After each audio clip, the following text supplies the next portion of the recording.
എനിക്ക് ഓഫീസിലെത്തുന്നതിന് 1 മണിക്കൂർ എടുക്കും. അവൾക്ക് ഒന്ന് റെഡിയാവുന്നതിന് 2 മണിക്കൂർ എടുക്കും. ഇങ്ങനെയൊക്കെ നമ്മൾ സംസാരിക്കില്ലേ? ഇങ്ങനെ സംസാരിക്കുന്നതിന് ഇംഗ്ലീഷിലാണെങ്കിൽ നമുക്ക് പലതരത്തിൽ നമുക്കത് പറയാം. ഇന്ന് നമ്മൾ പഠിക്കുന്നത് അത് എങ്ങനെ വളരെ ഈസി ആയിട്ട് ഒരു കുഞ്ഞ് വേർബ് പാറ്റേൺ ഉപയോഗിച്ച് പറയാം എന്നാണ്. അത്തരത്തിലുള്ള സെൻറ്റൻസുകൾ നമുക്ക് ഡേ ടു ഡേ ലൈഫിൽ ആവശ്യം വരാറുണ്ട്. അപ്പോൾ അത് പഠിക്കേണ്ടതും ആവശ്യമാണ്. അതെങ്ങനെ പറയും എന്ന് നോക്കാം. ഇറ്റ് ടേക്സ് എന്ന് തുടങ്ങുന്ന ഒരു വേർബ് പാറ്റേൺ ആണ് നമ്മളിതിന് ഉപയോഗിക്കുന്നത്. It takes. ഇപ്പോൾ എനിക്ക് ഓഫീസിലെത്തുന്നതിന് 1 മണിക്കൂർ എടുക്കും എന്ന് പറയുന്നതിന് it takes me 1 hour to reach office. നോക്കൂ, ഇറ്റ് ടേക്സ് മീ. മീ എന്ന് പറഞ്ഞാൽ എനിക്ക് ഓഫീസിലെത്തുന്നതിന് 1 മണിക്കൂർ എടുക്കുന്നല്ലേ. അപ്പോൾ ഇറ്റ് ടേക്സ് മീ എത്ര സമയം എടുക്കുന്നതാണ്? 1 hour. It takes me 1 hour. എന്തിനാണ്? To reach office. വളരെ ഈസി അല്ലേ ഇത്തരത്തിലുള്ള വേർബ് പാറ്റേൺ ഉപയോഗിച്ച് സെൻറ്റൻസുകൾ പറയുന്നത്? ഇനി അവൾക്ക് റെഡിയാവുന്നതിന് 2 മണിക്കൂർ എടുക്കുമെന്നാണ്. അവൾക്ക്, എനിക്കല്ല, അവൾക്ക്. അപ്പോൾ it takes her half an hour to get ready. മനസ്സിലായല്ലോ? ആദ്യം ഇറ്റ് ടേക്സ് എന്ന് ഉപയോഗിക്കുക. അത് കഴിഞ്ഞിട്ട് ഒരു me, him, her, them, it, us, you എന്നൊക്കെ മാറി മാറി ഉപയോഗിക്കാം. അത് എന്താണ് അവിടെ മീനിങ് വരുന്നത്, എന്താണ് നമുക്ക് പറയേണ്ടത് എന്നതിനനുസരിച്ച് അത് മാറ്റി മാറ്റി പറയുക. അത്തരം വാക്കുകളെ നമ്മൾ ഒബ്ജക്റ്റീവ് കേസ് പ്രോനൗൺ എന്നാണ് പറയുന്നത്. Me, you, us, him, her, them എന്നൊക്കെ. കൂടുതൽ എക്സാമ്പിൾസ് നമുക്ക് പഠിക്കാം. ഉപയോഗിക്കേണ്ട സ്ട്രക്ചർ ഇറ്റ് ടേക്സ് കഴിഞ്ഞിട്ട് ഹിം എന്നോ ഹെർ എന്നൊക്കെ മാറി മാറി ആ മീനിങ് അനുസരിച്ച് ഉപയോഗിക്കുക. അത് കഴിഞ്ഞാൽ ഉപയോഗിക്കേണ്ടത് എത്ര സമയമാണ് എന്നാണ്. 1 hour ആണോ, 2 hour ആണോ, ഹാഫ് ആൻ അവർ ആണോ, അതൊക്കെ കൃത്യമായിട്ട് ഉപയോഗിക്കുക. അതല്ലെങ്കിൽ ഡേയ്സ് ആയിരിക്കാം, അവേഴ്സ് തന്നെ വേണമെന്നില്ല. ഡേയ്സ് ആയിരിക്കാം, അതല്ലെങ്കിൽ മിനിറ്റ്സ് ആയിരിക്കാം, മന്ത്സ് ആയിരിക്കാം. എന്തായാലും ആ ഒരു ടൈം. പിന്നെ പറയേണ്ടത് എന്തിനാണ് എന്നതാണ്. ടു കഴിഞ്ഞിട്ട് ആ ഒരു വേർബ് ഉപയോഗിച്ചിട്ട് സെൻറ്റൻസ് പറയുക. ഓഫീസിലെത്താൻ, to reach office. വീട്ടിലെത്താൻ, to reach home. അവിടേക്ക് പോകാൻ, ടു ഗോ ദർ. ഇവിടേക്ക് വരാൻ, ടു കം ഹിയർ എന്നൊക്കെ മീനിങ് അനുസരിച്ച് മാറ്റി മാറ്റി പറയുക. വേറൊരു സെൻറ്റൻസ്, അവർക്ക് ഈ ജോലി മുഴുവനാക്കുന്നതിന്, കംപ്ലീറ്റ് ചെയ്യുന്നതിന് 1 ആഴ്ച എടുക്കാറുണ്ട്. അവർക്ക് ആണ്. അപ്പോൾ it takes them 1 week to complete this work. It takes them 1 week to complete this work. അപ്പോൾ ഇവിടെ ഒരു കാര്യം ശ്രദ്ധിക്കുക, ഇറ്റ് ടേക്സ് എന്നാണ് ഉപയോഗിച്ചത്.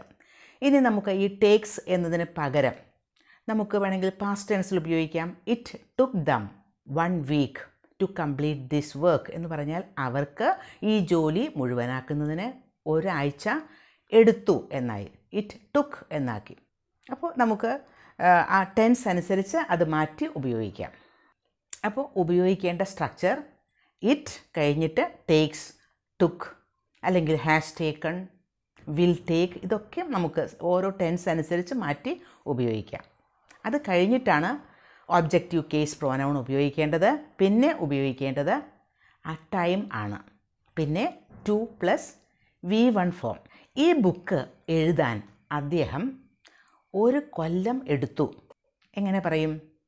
It took him 1 year to write this book. It took him 1 year to write this book.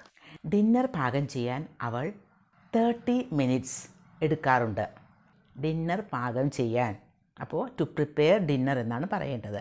അതുപോലെ എടുക്കാറുണ്ട് എന്നാണ് പറയുന്നത്. അത് റെഗുലറായിട്ട് ചെയ്യുന്ന ഒരു കാര്യമാണ്. അപ്പോൾ നമ്മൾ എന്താ ഉപയോഗിക്കേണ്ടത്? It takes her half an hour, അതല്ലെങ്കിൽ 30 minutes ടു പ്രിപ്പയർ ഡിന്നർ, അതല്ലെങ്കിൽ to cook dinner. It takes her 30 minutes to cook dinner. ബീച്ചിലേക്ക് ഡ്രൈവ് ചെയ്യാൻ അവൻ 15 minutes എടുക്കാറുണ്ട്. It takes him 15 minutes to drive to beach. Breakfast ഉണ്ടാക്കാൻ അവൾ 30 minutes എടുക്കാറുണ്ട്. It takes her 30 minutes to prepare breakfast. ഇനി നമുക്ക് വേറൊരു വേർബ് പാറ്റേൺ പഠിക്കാം. അത് ഇറ്റ് കോസ് എന്ന് തുടങ്ങുന്നതാണ്. കോസ്റ്റ് എന്ന് പറഞ്ഞാൽ നമുക്കറിയാം വില. പക്ഷേ ഇറ്റ് കോസ്റ്റ്സ് എന്ന് പറഞ്ഞ് സ്റ്റാർട്ട് ചെയ്യുന്ന സെൻറ്റൻസുകൾക്ക് ഡിഫറെൻറ്റ് മീനിങ്സ് വരും. അത് ഒരു മണിയുടെ കാര്യം മാത്രമല്ല, വേറെ പലതരത്തിലും നമുക്ക് അത് ഉപയോഗിക്കാം. അപ്പോൾ അതെങ്ങനെ ഉപയോഗിക്കുമെന്ന് നമുക്ക് എക്സാമ്പിൾ കൂടി നോക്കാം. ആ ടിക്കറ്റ് വാങ്ങാൻ അവന് 1000 rupees ചിലവായി. അവന് 1000 rupees ഉപയോഗിക്കേണ്ടി വന്നു എന്നാണ് പറയുന്നത്. അപ്പോൾ it cost him 1000 rupees to buy that ticket. നോക്കൂ, ഇറ്റ് കോസ്റ്റ് ഹിം, അവന് അത് ചിലവായ കാര്യമാണ്. അതൊരു പാസ്റ്റ് ടെൻസിലെ കാര്യമാണ് പറയുന്നത്. കോസ്റ്റ് എന്ന വേർബ് പാസ്റ്റ് ടെൻസിലും കോസ്റ്റ് എന്ന് തന്നെയാണ്. അപ്പോൾ ഇറ്റ് കോസ്റ്റ് ഹിം എന്നാണ് ഉപയോഗിക്കേണ്ടത്. It cost him 1000 rupees. എന്തിനാണ്? To buy that ticket. അവന് ആ ഒരു ഫോൺ വാങ്ങാൻ 25,000 rupees ചിലവായി.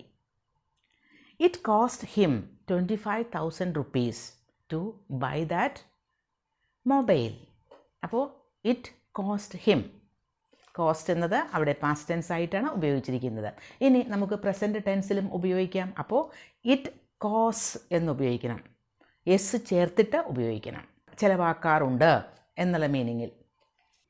ഇവിടെയൊക്കെ നമ്മൾ പൈസയുടെ കാര്യമാണ് പറഞ്ഞത്, പൈസ ചിലവാകുന്ന കാര്യം. പക്ഷേ അതല്ലാതെയും നമുക്ക് അത് ഉപയോഗിക്കാം. ഫോർ എക്സാമ്പിൾ, ഒരു കാര്യത്തിന് നമ്മൾ ചില വില കൊടുക്കേണ്ടി വരിക എന്ന് പറയുന്നത് പൈസയുടെ കാര്യം മാത്രമല്ല. ചിലപ്പോൾ ചില കാര്യങ്ങളൊക്കെ നമ്മൾക്ക് നഷ്ടപ്പെടുത്തേണ്ടി വരും. ഇപ്പോൾ ചില കാര്യങ്ങൾ ചെയ്യുമ്പോൾ നമ്മുടെ ഹെൽത്ത് തന്നെ നഷ്ടപ്പെട്ടു പോകും, ഇല്ലേ? നമ്മുടെ ആരോഗ്യം നഷ്ടപ്പെട്ടു പോകും. അല്ലെങ്കിൽ ചില കാര്യങ്ങൾ ചെയ്യുമ്പോൾ നമുക്ക് നമ്മുടെ പീസ് ഓഫ് മൈൻഡ്, മനസമാധാനം നഷ്ടപ്പെട്ടു പോകും. അവിടെയൊക്കെ നമുക്ക് ഈ കോസ്റ്റ് എന്ന വാക്ക് ഉപയോഗിക്കാം. It cost him his health to work long hours. Long hours, ഒരുപാട് സമയം ഇങ്ങനെ കണ്ടിന്യൂസ് ആയിട്ടൊക്കെ വർക്ക് ചെയ്യുമ്പോൾ നമുക്ക് ആരോഗ്യത്തിനല്ലേ അത് പ്രശ്നങ്ങളുണ്ടാവുക, നമ്മുടെ ആരോഗ്യം തന്നെ നഷ്ടപ്പെട്ടു പോകും. അപ്പോൾ ഇറ്റ് കോസ്റ്റ് ഹിം എന്താണ്? His health to work long hours. It cost him, അത് അവൻ്റെ ആരോഗ്യം തന്നെയാണ് അവൻ നഷ്ടപ്പെടുത്തുന്നത് എന്ന മീനിങ്ങിലാണ് അവിടെ പറയുന്നത്.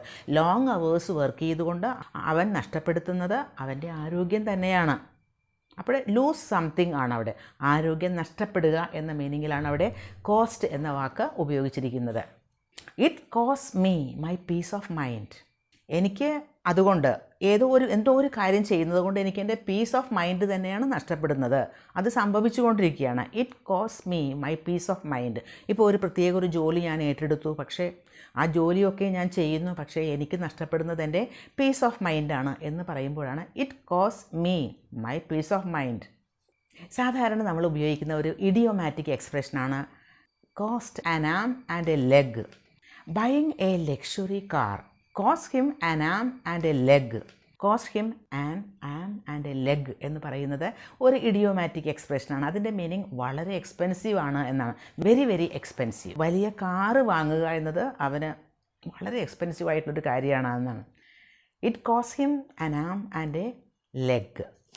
ഇനി നമുക്ക് വേറൊരു വേർബ് പാറ്റേൺ കൂടി പഠിക്കാം. വളരെ ഈസി ആയിട്ട് ഉപയോഗിക്കാൻ പറ്റിയതാണ്. ബൈ പ്ലസ് ഒരു വേർബിൻ്റെ ING form. By plus gerund.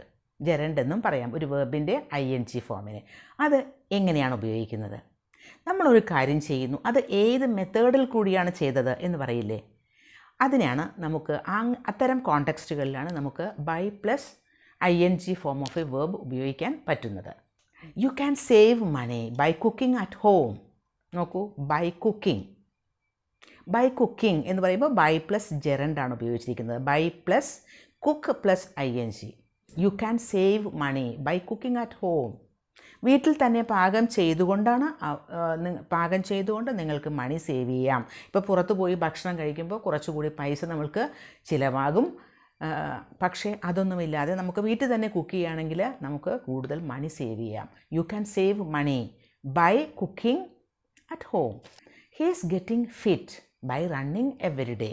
എല്ലാ ദിവസവും ഓട്ടം.